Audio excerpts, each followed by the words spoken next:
សូមគោរពជំរាបសួរដល់ពុកម៉ែបងប្អូនទាំងអស់គ្នាសូមស្វាគមន៍មកកាន់ Channel វិថីឆ្នោតទិញណាមរបស់ខ្ញុំបាទសម្រាប់ថ្ងៃនេះ Admin មានលេខតម្រុយពិសេសរបស់ឆ្នោតយួនប្រចាំថ្ងៃទី5ខែ11ឆ្នាំ2025នេះដូចនេះ Admin មិនចង់ចំណាយពេលវេលារបស់ពុកម៉ែបងប្អូនយូរតោះមកតាមដានលេខតម្រុយពិសេសទាំងអស់គ្នា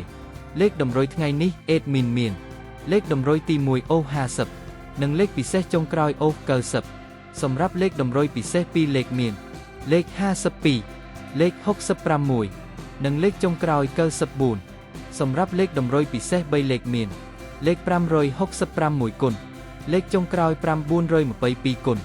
សម្រាប់លេខតម្រុយពិសេសថ្ងៃនេះ Admin សូមជូនពរឲ្យពុកម៉ែបងប្អូនជួបតែសំណាងល្អហេងគ្រប់គ្នាហើយក៏សូមអរគុណដល់ពុកម៉ែបងប្អូនទាំងអស់គ្នាដែលបានចូលរួមទស្សនារាល់វីដេអូរបស់ Admin សូមកុំភ្លេចជួយចុច Subscribe និងដាក់សញ្ញារូបកណ្ដឹងដើម្បីទទួលបានព័ត៌មានផ្សេងនិងលេខតម្រុយថ្មីជាប្រចាំថ្ងៃពីខ្ញុំបាទ Admin វិថីឆ្នោតថេងណាមសូមអរគុណសូមជម្រាបលា